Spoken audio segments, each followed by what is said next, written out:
कठिन तपस्या कीन, तीनों लोक तारन तरन जो तुम्हारे अधीन।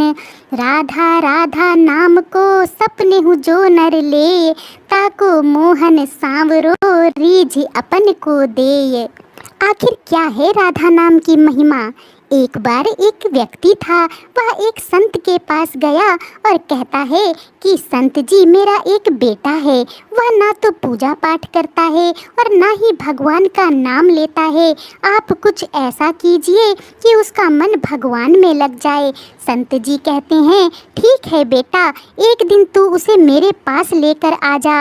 अगले दिन वो व्यक्ति अपने बेटे को लेकर संत जी के पास गया। अब संत जी उसके बेटे से कहते हैं, बेटा बोल राधे राधे। बेटा कहता है, मैं क्यों कहूँ? संत जी कहते हैं, बेटा बोल राधे राधे।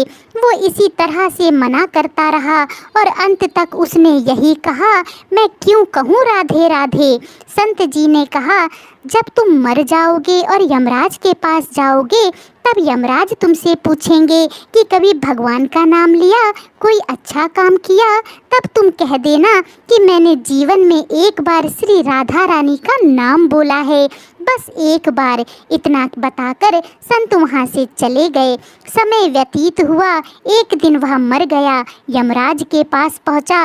यमराज ने पूछा, कभी कोई अच्छा काम किया है? उसने कहा, हाँ महाराज, मैंने जीवन में एक बार श्री राधा रानी का नाम बोला है, आप उसकी महिमा बताइए। यमराज सोचने लगे, एक बार नाम की महिमा क्या होगी, इसका तो मुझे भी नहीं पता। यम बोले, चलो इंद्र के पास, वो ही बताएंगे। तो वो व्यक्ति बोला, मैं ऐसे नहीं जाऊंगा, पहले पालकी लेकर आओ, उसमें बैठ कर जाऊंगा। यमराज ने सोचा, ये बड़ी मुसीबत है। फिर भी पालकी मंगवाई गई और उसे बिठाया। 4 कहार लग गए। वो बोला, यमराज जी, सबसे आगे वाले कहार को हटाकर उसकी जगह आप लग जाइए। यमराज जी ने ऐसा ही किया। फिर सब मिलकर इंद्र के पास पहुँचे और बोले, एक बार श्री राधा रानी का नाम लेने की महिमा क्या है? इंद्र बोले, महिमा तो बहुत है, पर क्या है ये मुझे भी नहीं मालूम। बोले, चलो ब्रह्मा जी को जरूर पता होगा, वो ही बताएंगे। वो व्यक्ति बोला, इंद्र जी, ऐसा है, दूसरे कहार को हटाकर आप यमराज जी के साथ मेरी पालकी उठाइए। अब एक और यमराज पालकी उठा रहे हैं, दूसरी तरफ इंद्र लगे हैं। पहुँचे ब्रह्मा जी के पास।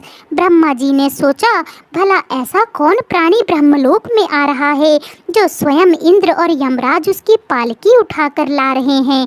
ब्रह्मा के पास पहुंचकर सभी ने पूछा कि एक बार श्री राधा रानी के नाम को लेने की महिमा क्या है? ब्रह्मा जी बोले, महिमा तो बहुत है, पर वास्तविकता क्या है ये मुझे भी नहीं पता, लेकिन हाँ, भगवान शिव जी को जरूर पता होगी। वो व्यक्ति बोला, तीसरे कहार को हटाइए और उसकी जगह ब्रह्मा जी आप लग जाइए। अब क्या करते, महिमा तो जाननी थी। अब पालकी के एक और यमराज हैं, दूसरी तरफ इंद्र हैं और पीछे ब्रह्मा जी हैं। सब मिलकर भगवान शिव जी के पास गए और भगवान शिव जी से पूछा, प्रभु, श्री राधा रानी के नाम की महिमा क्या है? केवल एक बार नाम लेने की महिमा आप बताइए। भगवान शिव बोले कि मुझे भी नहीं पता, लेकिन भगवान विष्णु जी को जरूर पता होगी। वो व्यक्ति शिव जी से बोला, अब आप भी पालकी उठाने में लग जाइए। इस प्रकार ब्रह्मा, शिव, यमराज और इंद्र चारों उस व्यक्ति की पालकी उठाने में लग गए और विष्णु जी के परम लोक को पहुँच गए। विष्णु जी से पूछा कि एक बार श्री राधा रानी के नाम लेने की महिमा क्या है? विष्णु जी बोले, अरे, जिसकी पालकी को स्वयं मृत्यु के राजा यमराज, स्वर्ग के राजा इंद्र, ब्रह्मलोक के राजा ब्रह्म और साक्षात भगवान शिव शंकर उठा रहे हों, इससे बड़ी महिमा क्या होगी? जब सिर्फ एक बार श्री राधा रानी नाम लेने के कारण आपने इसको पालकी में उठा लिया है, तो अब ये मेरी गोद में बैठने का अधिकारी हो गया है। भगवान श्री कृष्ण ने स्वयं कहा है कि जो केवल रा बोलते हैं तो मैं सब काम छोड़कर खड़ा हो जाता हूँ, और जैसे ही कोई धा शब्द का उच्चारण करता है तो मैं उसकी ओर दौड़ लगाकर उसे अपनी गोद में भर लेता हूँ। भक्तों, हमें नित्य प्रतिदिन राधा नाम जपना चाहिए, क्योंकि इस कलयुग में नाम जप की ही महिमा है। कलयुग केवल नाम आधारा, जपत जपत नर उतरहि पारा। राधा नाम जप से ही हमारा कल्याण है। अगर राधा नाम का जप हम नहीं करेंगे तो कोई देवी देवता हमसे प्रसन्न नहीं होंगे, क्योंकि राधा रानी ही सभी की स्वामिनी है। राधो उपनिषद में वर्णन है कि सनकादिक ऋषियों ने ब्रह्मा जी से परम शक्ति के विषय में प्रश्न किया। तब ब्रह्मा जी ने उन्हें बताया कि वृंदावन के अधीश्वर श्री कृष्ण ही एकमात्र सर्वेश्वर हैं। वे समस्त जगत के आधार हैं। उन सर्वेश्वर श्री कृष्ण की आह्लादिनी शक्ति है श्री राधा। श्री राधा रानी श्री कृष्ण की अंतरंग भूता हैं। श्री राधा जी की कृपा जिस पर होती है उसे सहज ही परम धाम प्राप्त हो जाता है। ब्रह्मा जी ने राधा रानी के 32 नामों से उनका गुणगान किया है। ये 32 नाम राधा जी के 32 स्वरूप हैं। प्रत्येक स्वरूप विशेष शक्ति से युक्त है। तो आइए श्रद्धा और भक्ति के साथ जगत कल्याणक उन 32 नामों का जाप करते हैं। मृदुल भाषिणी राधा राधा, सौंदर्य राशिणी राधा राधा, परम पुनीता राधा राधा, नित्य नवनीता राधा राधा, रास विलासिनी राधा राधा, दिव्य सुवासिनी राधा राधा, नवल किशोरी राधा राधा, अति भोरी राधा राधा, कंचन वर्णी राधा राधा, नित्य सुख करणी राधा राधा, सुभग भामिनी राधा राधा, जगत स्वामिनी राधा राधा, कृष्ण आनंदिनी राधा राधा, आनंद कंदिनी राधा राधा, प्रेम मूर्ति राधा राधा, रस आपूर्ति राधा राधा, नवल ब्रजेश्वरी राधा राधा, नित्य रासेश्वरी राधा राधा, कोमल अंगिनी राधा राधा, कृष्ण संगिनी राधा राधा, कृपा वर्षिणी राधा राधा, परमहर्षिणी राधा राधा, सिंधु स्वरूपा राधा राधा, परम अनुपा राधा राधा, परम हितकारी राधा राधा, कृष्ण सुखकारी राधा राधा, निकुंज स्वामिनी राधा राधा, नवल भामिनी राधा राधा, रास रासेश्वरी राधा राधा, स्वयं परमेश्वरी राधा राधा, सकल गुणिता राधा राधा, रसकनि पुनीता राधा राधा।